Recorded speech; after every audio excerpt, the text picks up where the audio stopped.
Deep within the heart of the Sodor Railway Company, behind a door marked Archives, Authorized Personnel Only, sits a book no fan was ever meant to see. Its leather cover is worn, its pages yellowed with time. Stamped upon it in faded gold letters are two words: Rejected Scripts. This is not a book of stories. This is a graveyard of ideas. Tonight, we open it. Tonight, we meet the engines that never were and hear the tales that Sodor left behind. Our first ghost emerges from the mist of the whispering woods. Thomas and Percy, on a quiet evening shunt, find a forgotten signal lamp, but inside there is no bulb. There is a creature, a tiny, delicate being with wings of light, trapped in the glass, a fairy. Her eyes hold an ancient sadness. She reaches out a silent plea for freedom. Thomas, ever helpful, and Percy, ever nervous, make a pact. They will solve this magical mystery. They will free the fairy of the road. But in the producer's office, the magic dies. A fairy on Sodor? Absolutely not. The head writer slams the script down. Our world runs on steam and schedules, not sparkles and wishes.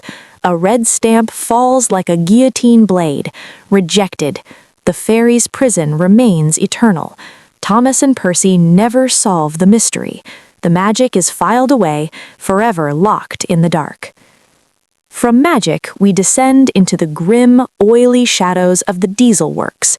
Here, Diesel sits alone, not scheming, not plotting, just alone. The arrival of a new engine breaks his isolation, a kind, gentle tank engine named Daniel, painted in soft cream and maroon. The diesel trucks mock the newcomer, but Diesel does something unexpected. He defends him. A fragile friendship is born in the grime. They share quiet night runs, talking not of work, but of stars and the silence between noises. The head writer is furious.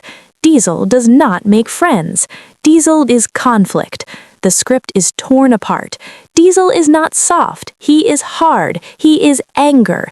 The note in the margin screams, Diesel is not a protagonist. Daniel is erased. Diesel is ordered back to his role as the lonely villain. His one chance at connection is scrubbed from the records. Next, a script of pure darkness. Henry, proud and rushing, ignores a landslide warning on the cliffside main line. What follows is not a simple accident, it is a catastrophe. Rocks crush his frame. The animation notes describe the sound of metal screaming. Henry is not stuck, he is shattered.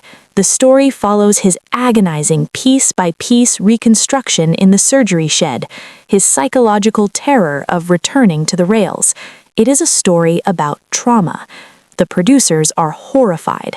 This is a children's show. We sell toys, not nightmares. The budget department delivers the final blow. Animating the crash and recovery would cost a fortune. The verdict is unproducible.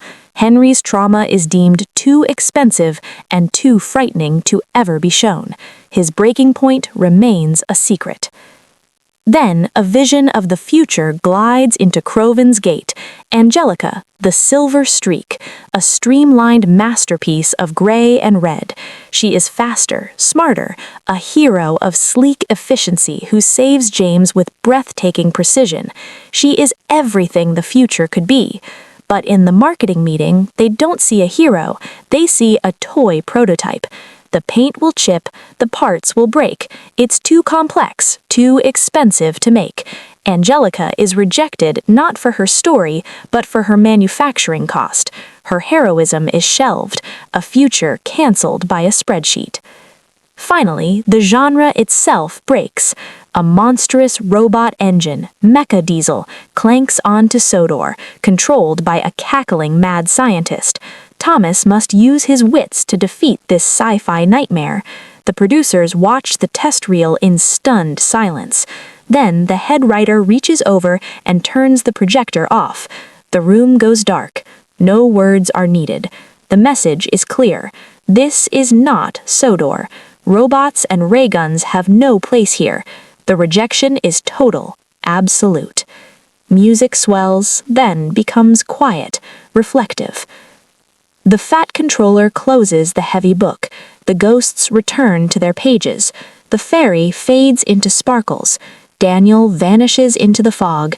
Henry's accident crumbles to dust. Angelica drives into a blinding light. The robot engine's red eyes dim forever. Why does this matter? Because every story we love is surrounded by the ghosts of stories that failed. These lost episodes are the boundary lines of Sodor. They show us what the island is by showing us everything it refused to be. No magic, no deep friendship for villains, no real trauma, no futuristic heroes, no genre-bending chaos.